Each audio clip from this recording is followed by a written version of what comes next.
असंभव है, ये नहीं हो सकता।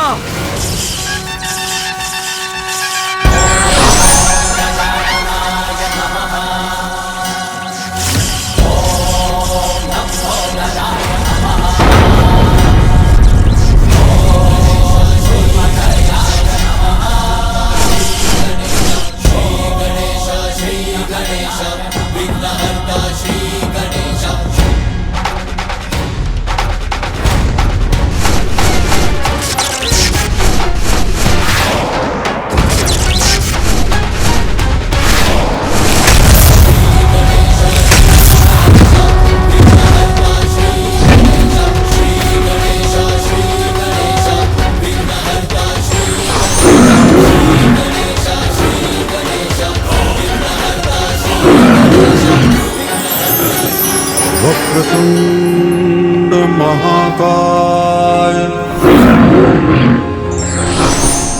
सूर्यकोटि समप्रभ निर्विघ्नं कुरु मे देव सर्वकार्येषु सर्वदा। वक्रतुंड महाकाय। दंभासुर, संसार का प्रत्येक अहंकार तो नष्ट होकर ही रहता है। मैं अपने इस स्वरूप में अहंकार का सर्वनाश करता हूँ। सत्य कहा प्रभु, मेरा अहंकार नष्ट हुआ और मैं सत्य को जान पाया। ये आपकी कृपा है प्रभु। सर्वदा मुझे क्षमा कर दीजिए, मेरा अंत मत कीजिए, मेरा अंत मत कीजिए, मुझे क्षमा कर दीजिए। ये तो स्वभाव ही है असुरों का। भारी पड़े तो शीश पर चढ़कर केश पकड़ते हैं, अन्यथा चरणों में ही गिर जाते हैं।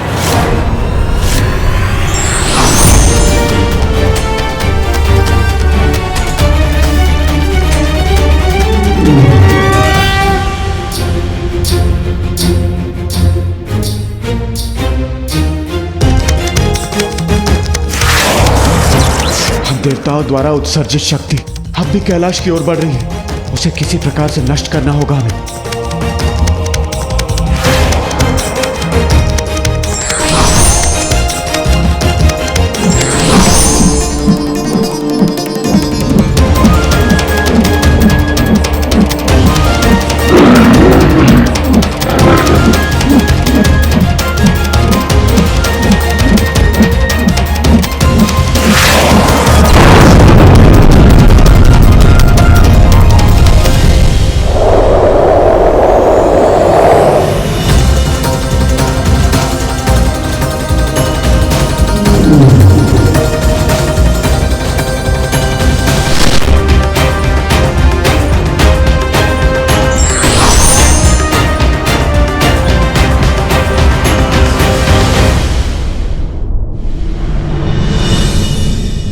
शिवपुत्र, मुझे क्षमा कर दीजिए, मेरा अंत मत कीजिए।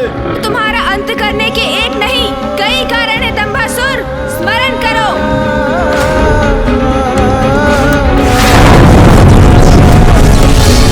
अब से कैलाश का अधिपति मैं हूँ, केवल मैं। बिना मेरी अनुमति के कैलाश में कोई प्रवेश नहीं कर सकता। कैलाश असुरों का है। तुम्हारा अपराध अक्षम्य है दंभासुर।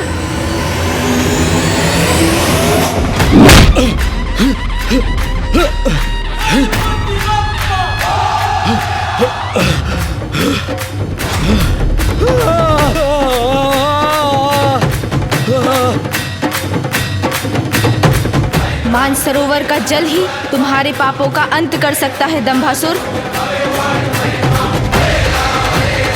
नहीं प्रभु, नहीं नहीं प्रभु, क्षमा क्षमा कर दीजिए प्रभु, मुझे मानसरोवर में मत फेंकिए प्रभु। नहीं प्रभु, नहीं नहीं नहीं, नहीं, नहीं।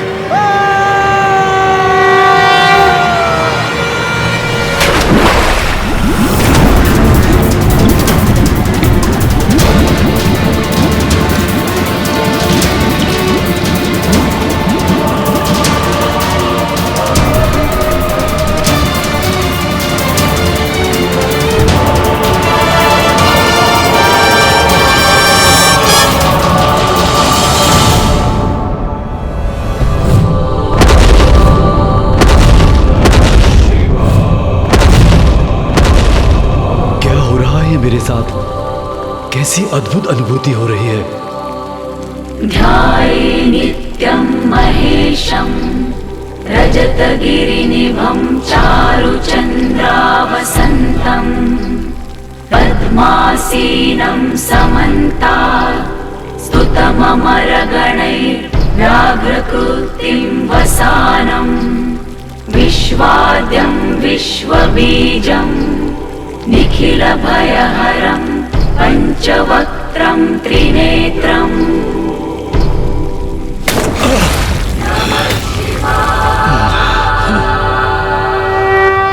मुझे क्षमा कर दीजिए प्रभु, मुझे क्षमा कर दीजिए। मुझसे बहुत बड़ी भूल हो गई है, मुझे क्षमा कर दीजिए। किंतु मेरा तो सर्वत्र नष्ट हो गया प्रभु। मेरे पुत्र जो मेरा अहंकार थे, आपने उनका भी वध कर दिया। तुमने अपने पुत्रों और अपने अहंकार से कैलाश को हानि पहुंचाने का प्रयास किया और जिसके कारण इतने निर्दोष असुरों का अंत हुआ। और अब उसी अहंकार के कारण तुम्हारा भी अंत होगा दंभासुर। अब अपनी मृत्यु के लिए तत्पर हो जाओ। पुत्र गणेश, क्षमा कर दीजिए प्रभु, क्षमा कर दीजिए।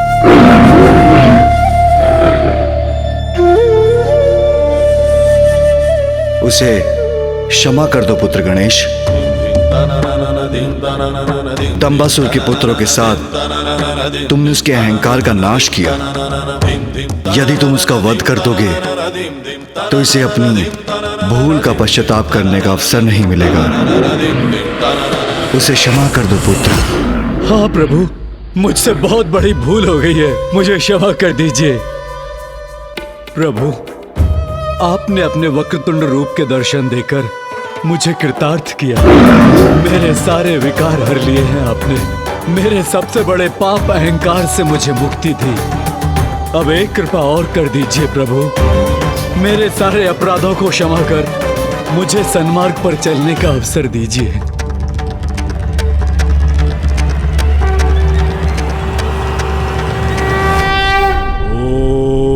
वक्रतुंडाय नमः। वक्रतुंडावताराश्च देहानं ब्रह्मधारका। ओम वक्रतुंडाय नमः। वक्रतुंडावताराश्च देहानं ब्रह्मधारका। ओम वक्रतुंडाय नमः।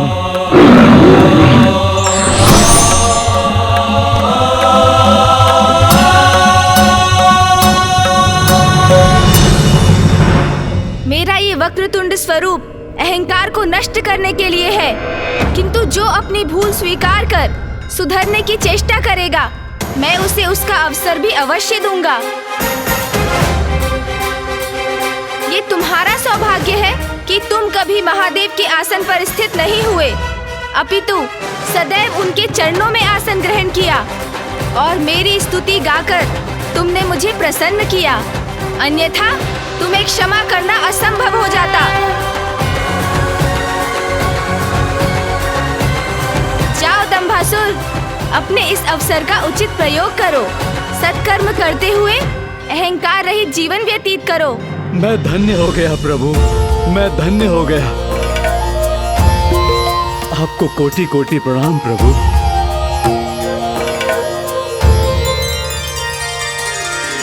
आज से मेरा ये वक्रतुंड स्वरूप अहंकार के दमन के प्रतीक के रूप में जाना जाएगा। अहंकार के दमन के प्रतीक के रूप में जाना जाएगा। अहंकार के दमन के प्रतीक के रूप में जाना जाएगा। जय देव जय देव जय देव जय देव जय देव जय देव जय देव जय देव।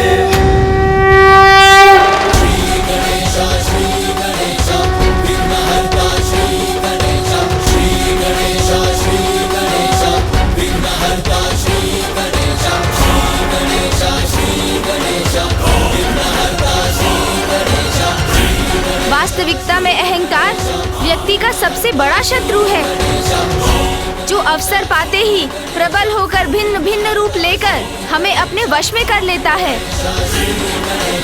किसी को धन का अहंकार है तो किसी को सौंदर्य का। विद्या का, वाहन का, शक्ति का।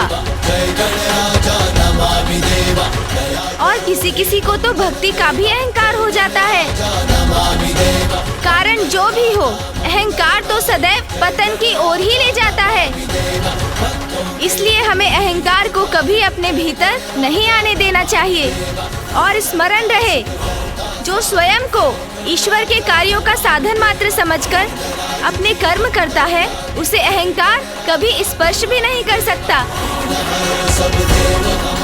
और अहंकार का ये विष मात्र असुरों को ही नहीं, देवताओं पर भी हावी हो सकता है।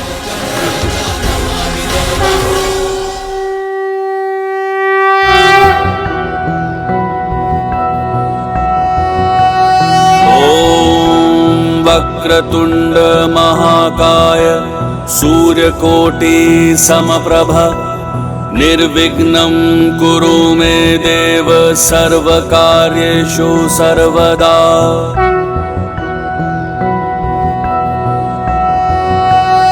ॐ वक्रतुंड महाकाय सूर्यकोटि समप्रभ निर्विघ्नं कुरु मे देव सर्वकार्येषु सर्वदा।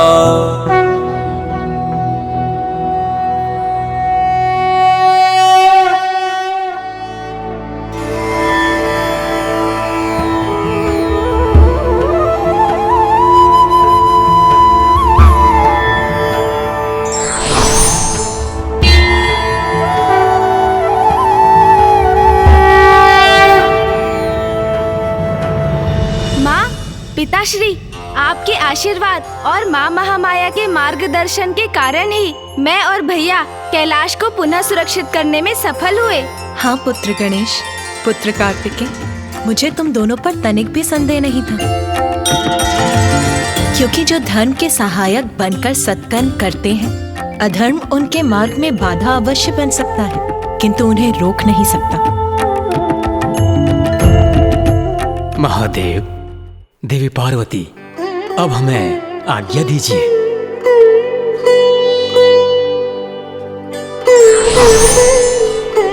महादेव, अब हम सबको भी आज्ञा दीजिए।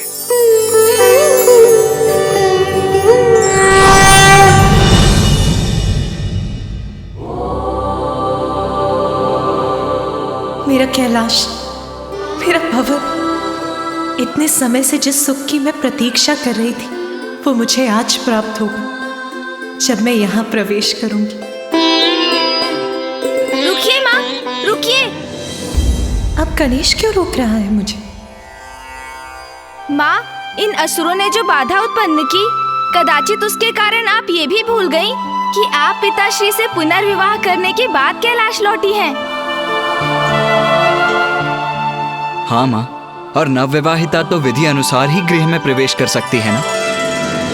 तो आप यहीं रुकिए माँ, तनिक प्रतीक्षा और कीजिए। भैया और मैं अभी आए।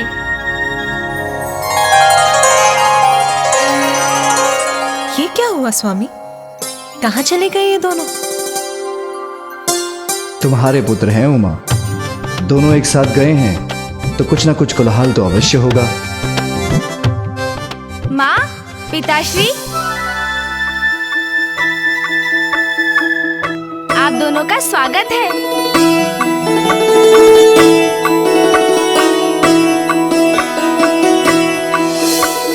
मेरे स्वागत में मेरे पुत्र और गण इतनी सुंदर व्यवस्था करेंगे, मैं तो इसकी कल्पना भी नहीं कर सकती थी।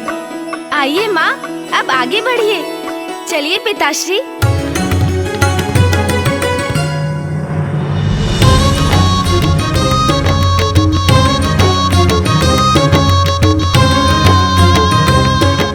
धनेदी, कालती तेदी, अब आप लोग महादेव और माता ती आलती प्लालम तलिए।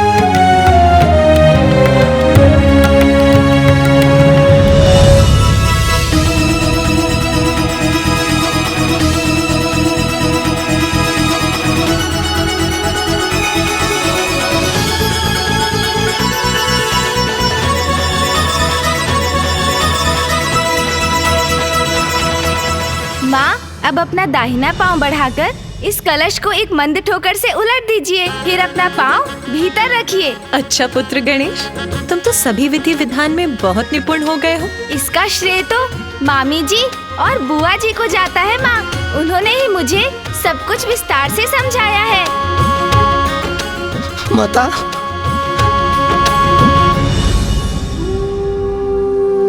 माता मुझे तमाम दल दीजिए माता। माता मैं और अन्य दिन आते तो आते तब प्रबंध चल रहे थे, किंतु ये अतुल माता इंतजार तब अतुला लेते हैं माता। मुझे तमाम दल दीजिए माता। कोई बात नहीं तोतला जी, इसमें आपका कोई दोष नहीं है। किंतु आपने जो कुछ भी किया, मैं तो उसी से बहुत प्रसन्न हूँ।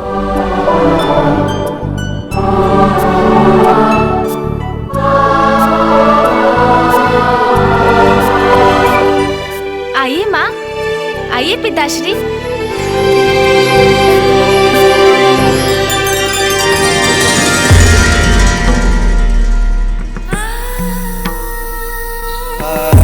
तुमसे रिक्त मेरे अपूर्ण जीवन को आज तुमने पुनः पूर्ण कर दिया उमा।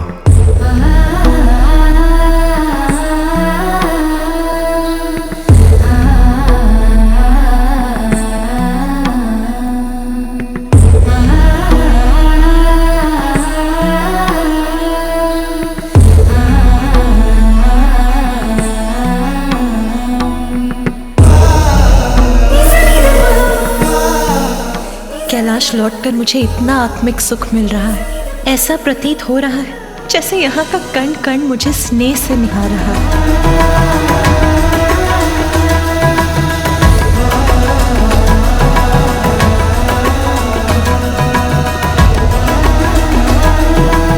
सर्वप्रथम मैं प्रभु की पूजा और अभिषेक करूंगी।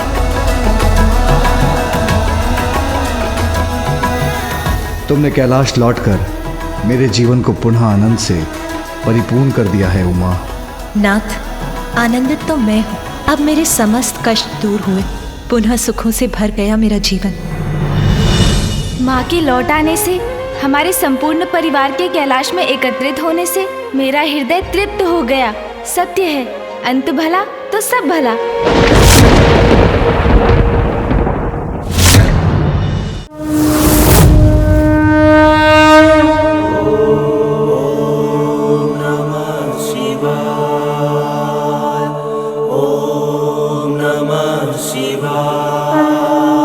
प्रभु, मेरी ये पुष्पांजलि स्वीकार कीजिए। माँ तो पूजा में लीन है। नहीं, ये उचित समय नहीं उन्हें मेरे प्रस्थान के बारे में बताने का।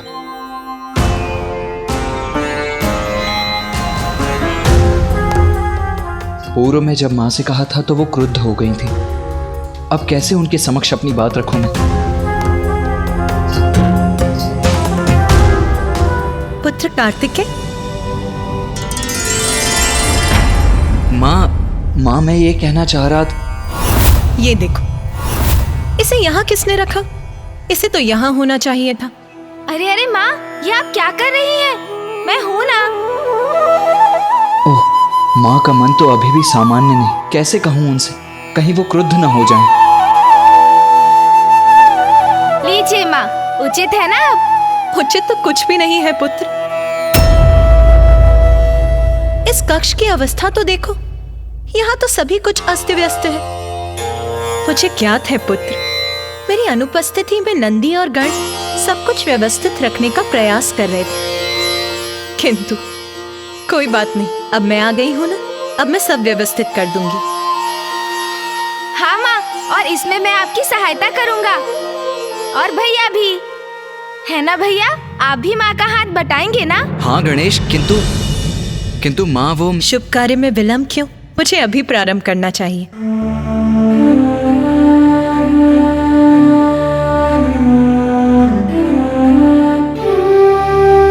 अरे हाँ पुत्र, तुम कुछ कह रहे थे ना? कहो पुत्र। माँ, मुझे अब प्रस्थान करना होगा।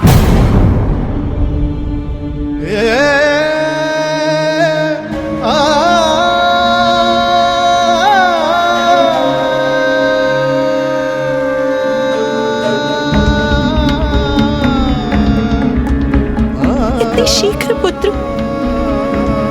हाँ माँ, आपके और पिताजी के पुनर्विवाह, आपके कैलाश लौटने में समय तो जैसे गतिमान पक्षी की तरह उड़ गया। अब मुझे अपने स्थान दक्षिण जाना ही होगा माँ। पुत्र, मुझे क्या था, तुम्हारे महत्वपूर्ण कर्तव्य और दायित्व है पुत्र।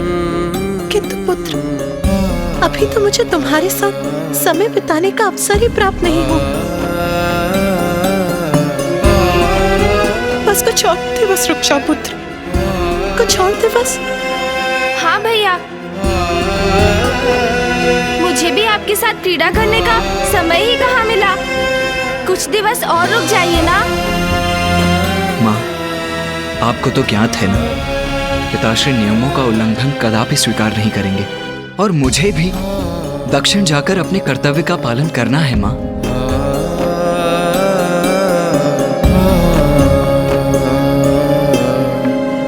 इसलिए मुझे अब जाने की अनुमति दीजिए माँ।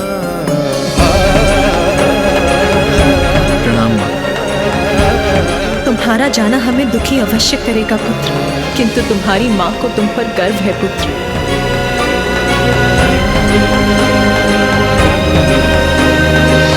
यदि ये अनिवार्य है तो मैं तुम्हें नहीं रोकूंगी पुत्र। जाओ पुत्र, सफलता सदा तुम्हारे साथ रहे पुत्र। धन्यवाद माँ।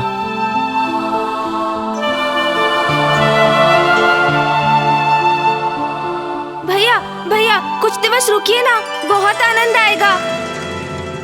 अरे गणेश, विदा लेने का समय आ गया है अनुज। भैया रुक जाइए ना भैया, कृपया रुक जाइए भैया।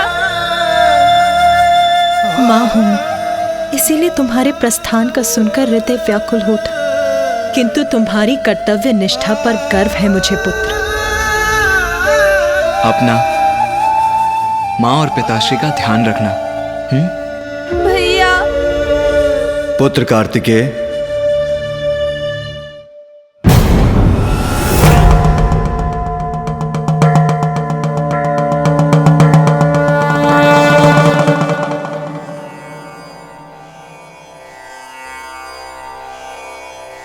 पुत्र कार्तिकेय, मां को सुख पहुंचाना भी तुम्हारा ही कर्तव्य है।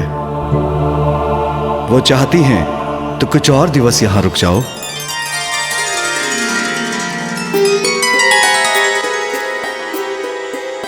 अवश्य पिताजी, जैसी आपकी आज्ञा।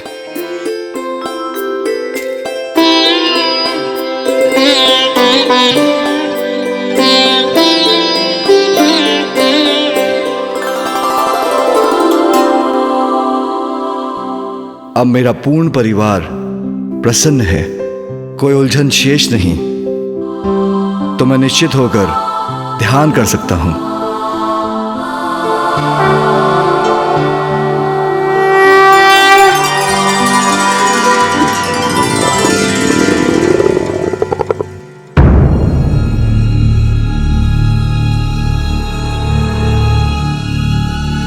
ये ध्वनि कहां से आ रही है?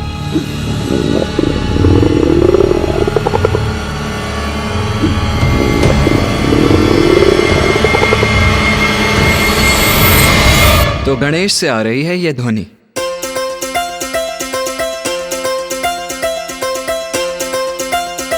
अरे ऐसे विस्मय से क्यों देख रहे हैं आप दोनों मुझे? वो माँ, इतने दिनों से मेरा कुछ पोषण नहीं हुआ ना, उदर में कुछ नहीं गया, इसीलिए मेरा ये उदर इतनी तीव्र प्रतिक्रिया दे रहा है।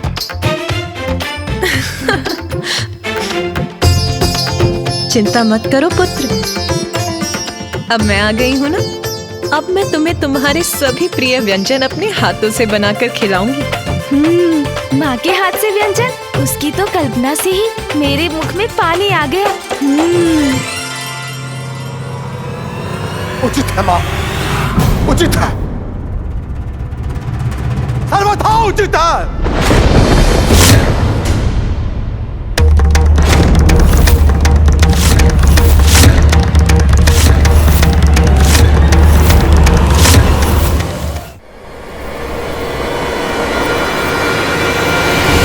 मेरा प्रणाम स्वीकार करें। प्रणाम ऋषिवर अंगीरस। प्रणाम ऋषिवर। प्रणाम ऋषिवर। माँ का हृदय अपनी संतानों में भेदभाव नहीं करता जगत जननी। आप अपने पुत्रों को स्वयं अपने हाथों से स्वादिष्ट व्यंजन बनाकर खिलाएं, जबकि आपकी अन्य संतानें भूख प्यास से त्रस्त होकर अपने प्राण गंवाने पर विवश हो रही है। ये कहाँ का न्याय है माते?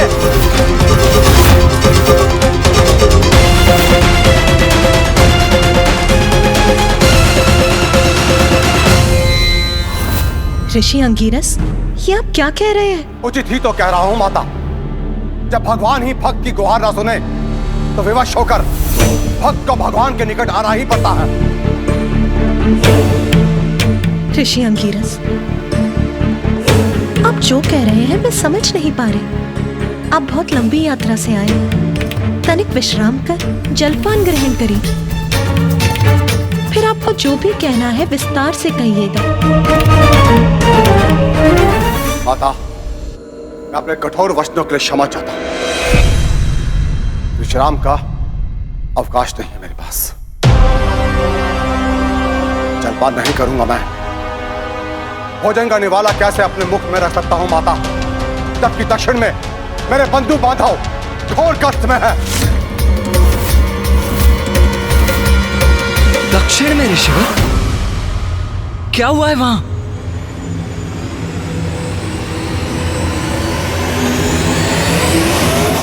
रक्षा कीजिए, रक्षा कीजिए, कोई हमारी रक्षा कीजिए। हम मृत्यु को प्राप्त। इतनी व्यथा, ऐसा रुदन, क्या कारण है इसका?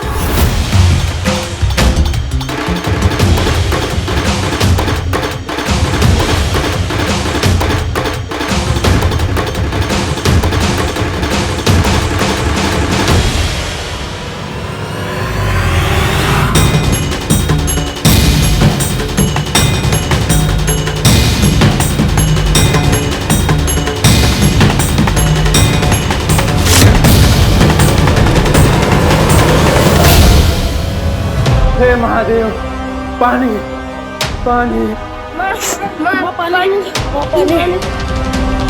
अपनी संतानों का दुख देखा नहीं जाता। खाने के लिए एक अन्न का दाना भी नहीं है। प्रभु कुछ कीजिए प्रभु, बच्चे भूख से विलग रहे हैं, कुछ कीजिए प्रभु।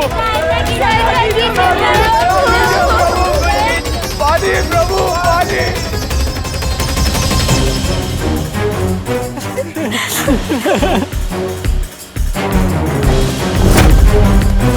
महादेव, हम दुखियारों पर दया करो महादेव। अब तो प्रथम बुद्ध गणेश ही सबके विघ्न हरते हैं। हमारी पुकार सुन, हमारे जीवन का विघ्न हरेंगे। प्रभु, हमारे प्रभु।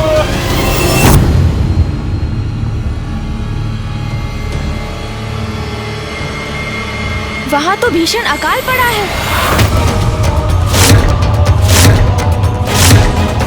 अकाल?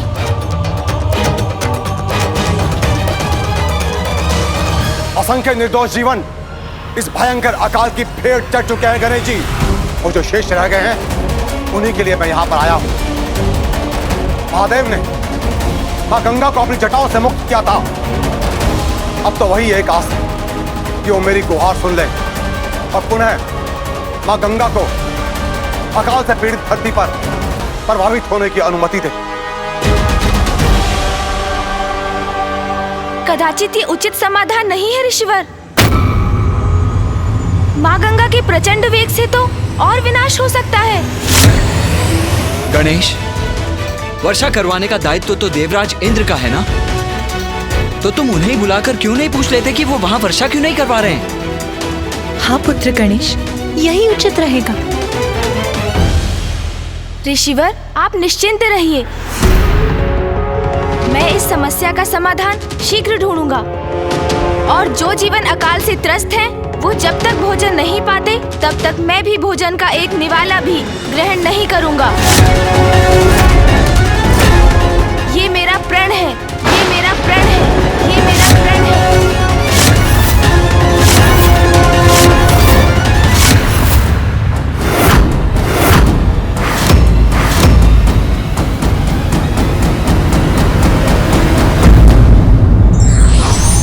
संकट है तो समाधान भी हैं। बस आवश्यकता है धैर्य, साहस और सूझबूझ की।